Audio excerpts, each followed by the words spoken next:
Porque os consumidores viriam que carros Tesla com baterias BYD eram mais baratos e mais confiáveis. A estratégia era: domina a tecnologia, trabalha com os melhores para validar a tecnologia, depois domina o mercado inteiro porque todos querem a tecnologia validada pelos melhores. Se gosta de tecnologia que pode mudar o futuro, subscreva agora porque os próximos minutos podem surpreendê-lo. BYD também compreendeu algo mais: que o verdadeiro dinheiro não estava em vender baterias uma vez. Era em vender baterias indefinidamente. Porque uma vez que o mercado de EVs atingisse escala, a indústria de baterias seria a mais lucrativa do mundo. Os custos de baterias caem continuamente.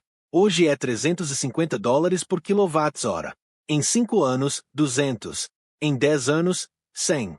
Quando os custos chegam a 100, qualquer um consegue fazer baterias. Mas BYD conseguia fazer mais barato que qualquer um. Por isso BYD estava a construir uma vantagem que era quase impossível de vencer. Porque quando a tecnologia se comoditiza, vence quem consegue fazer mais barato. E ninguém conseguia fazer mais barato que BYD. Underscore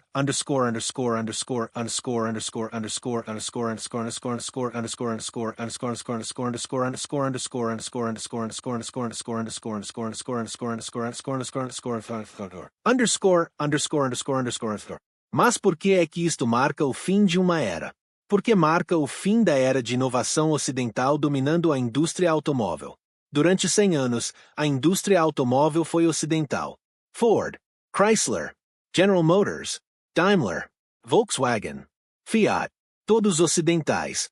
A tecnologia era ocidental. Os engenheiros eram ocidentais. O poder era ocidental. De repente, tudo tinha mudado. A inovação estava em Shenzhen. Os engenheiros eram chineses. O poder estava em Beijing. O mundo tinha mudado sem ninguém notar. Isto tinha acontecido porque a China tinha feito uma escolha estratégica. Decidiu dominar baterias. Dedicou-se completamente. Investiu bilhões. Contratou talento. Construiu fábricas. E agora, 10 anos depois, era incontestável. O Japão tinha tentado também com Panasonic. O Japão tinha expertise. Mas Panasonic era uma empresa de conglomerado com interesses em múltiplas indústrias. Não podia focar-se completamente.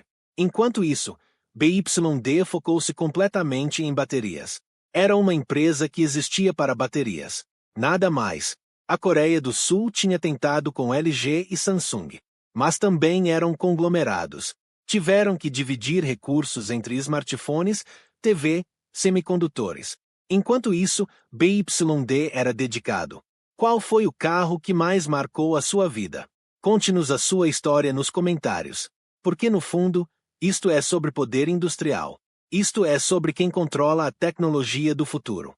Isto é sobre quem controla a mobilidade do mundo. E agora a China controlava. Através de BYD. Através de baterias. Através de uma vitória tão completa que até Toyota tinha que capitular.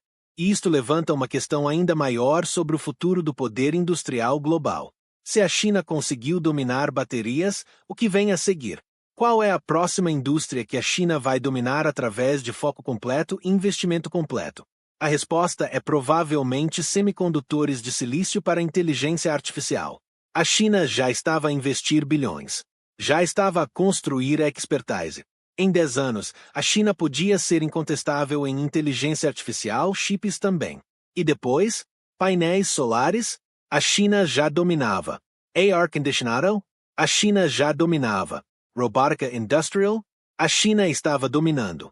O padrão era claro. A China escolhe uma indústria crítica. Dedica-se complemente. Investe bilhões. Constrói expertise. E em 10 anos, é incontestável. O Ocidente continua a inovar. Mas a inovação não é suficiente se não consegues manufaturar em escala. E escala requer dedicação. Requer foco. Requer paciência. A China tinha isto. O Ocidente tinha inovação, mas não tinha paciência nem dedicação.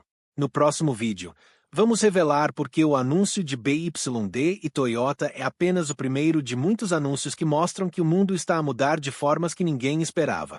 E por que a próxima década será sobre China dominando manufatura de tecnologia crítica.